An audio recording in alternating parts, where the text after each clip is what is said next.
Let's go.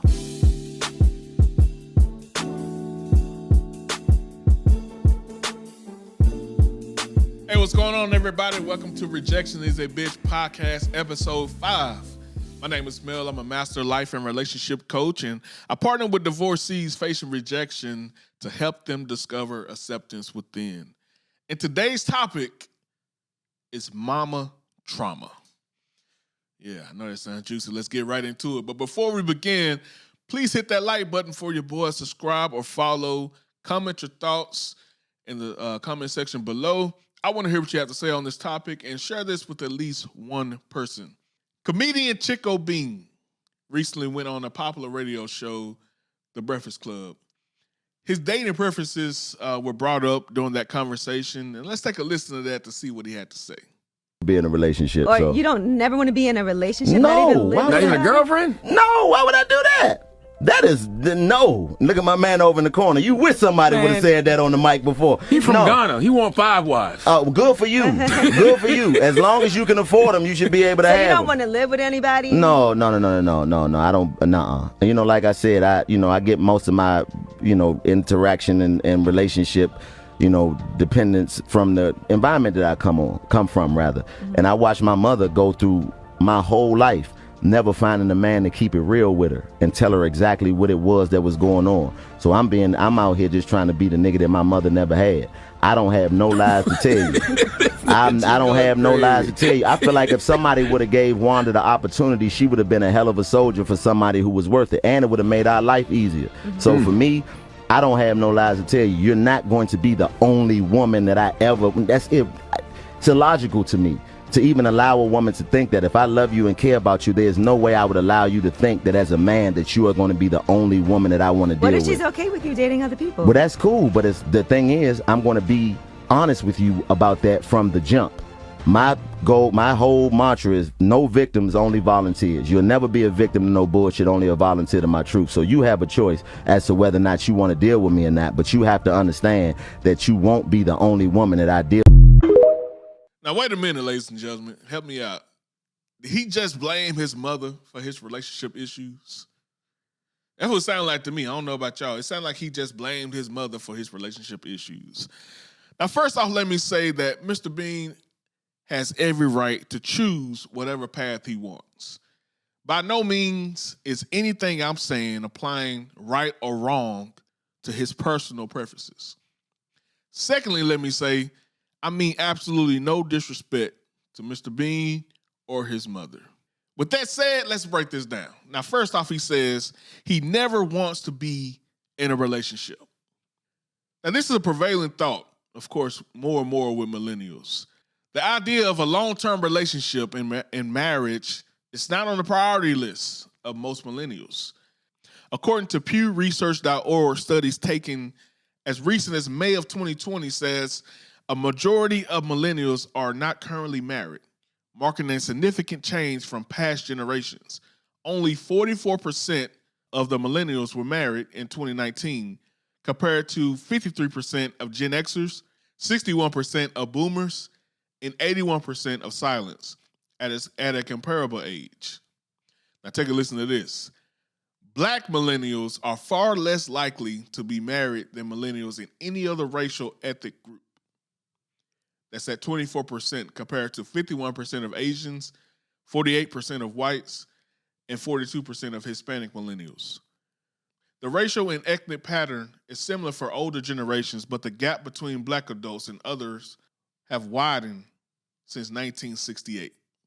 Now, ladies and gentlemen, what has changed since 1968? Now, as that article says, this is not specific to the black community, but what has changed since 1968? Now, I'm not trying to give a complete history lesson or go too deep into political conversations because, of course, this is not a political podcast. But I want to take a look here very, very quickly at what happened in this, what I deem as an intentional demolition of the black family by the U.S. government. So with the installment of the welfare system and Section 8 housing and other government aid programs, it eliminated men from their households.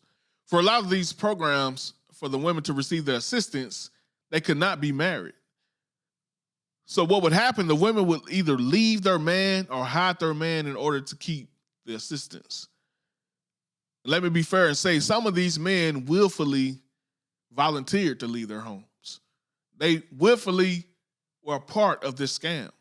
And what this did is totally give the authority and the power of the household to the black woman. This shift in power has flipped this once nuclear family-oriented community into a complete matriarchy. Now, some of you may be asking, what's wrong with it being a matriarchy? I don't have to answer that question. I'm going to let Mr. Bean answer that question for you. This is what he says. He said, I get most of my interaction and relationship dependence from the environment that I come from, and watch my mother go through my whole life never finding the man to keep it real with her and telling her exactly what it was that was going on. So I'm out here just trying to be the man that my mother never had. In my opinion, the matriarchy creates an environment where Mr. Bean had to see his mother go from man to man and never find one man to be honest with her. Mr. Bean, I'm not sure if anyone's ever told you this, but those men never had any intention to be with your mother. Since the 1960s, the family dynamic is that mama stays and men come and then they leave. There are no expectations for men to stay by your mama or those men. Expectations is the root of that problem, sir. The next thing he says, I feel like if somebody would have gave Wanda the opportunity, she would have been a hell of a soldier for somebody who was worth it. And it would have made our lives easier. Now, he's speaking as if this is an innate thing and an innate fact about all these men his mother dealt with. He's acting as if she has no control over that situation. She had no choice but to find each of these men. Frankly speaking, and of course I'm not aware of the specifics of the situation, but if she would have waited for marriage to have those children, or stayed with their father, or, here's a novel concept that, may be foreign to a lot of people. What if she would have waited until her kids were all adults before she dated again? If all those was the case, pick one, Miss Wanda. If all those was the case, well, Chico Bean had to see the things that he saw. He talks about his life being hard, but the truth of the matter is, it was Wanda's decisions that made your life hard. Another thing he said is, I'm going to be honest with you about that from the jump. My goal, my whole mantra is no victims, only volunteers. Now, I have to be honest, this is one point of his that I actually agree with. My belief is that it's vitally important to let your intentions and what you plan to do with that person, let it be known up front. Allow them to make that decision. And if they decide that they can't deal with what your intentions are or what you want to do with the relationship, then it's up to you to either hold on to that and leave, or to hold on to them and get rid of what you desire. But being upfront is like the first rite of passage for respecting someone. It's common sense. Respect somebody. So I say this to everyone, but specifically to the fellas. I mean, we know that men can be crazy. We got a lot of things out here we like to do. We see polygamy is going crazy, going wild. If you really want to do that, look at the show Sister Wives. It may talk you out of it. But the thing about when it comes to the things that men want in life and the things that men want in relationships, just talk to your lady. You never know. She may be that much into you that she may go along with it. Or it may be through that conversation that you realize that it's more worth keeping her than losing her. But Mr. Bean is talking about he wants volunteers and no victims. Well, sir, the first volunteer that you ever met was Wanda. Ooh, I know that hurts. She was not a victim. She was a product of her own decisions. She made decisions that adversely affected you and your siblings. She exposed you to things that a child should never see or experience. So if anyone was a victim, it was you and your siblings. You was a victim of mama trauma. However, as an adult, you were faced with a crossroad. You had to decide, do I A, perpetuate the same toxic relationship that I observed growing up? Or do I B, start a nuclear family and provide stability to my children so that they won't have the same story when they are adults. I would say that he chose option C. He actually created a new version of toxic relationship patterns that would more than likely lead his children to not only have to deal with the issues that were passed down to him through his mother, but now the issues that he's passing down. The truth is, God, Mr. Bean hasn't effectively dealt with what he experienced from his mother's dating habits. He basically placed a Band-Aid on a gunshot wound. His method of dating is flawed because it's built on a false premise. He has a biased view of what happened to his mother.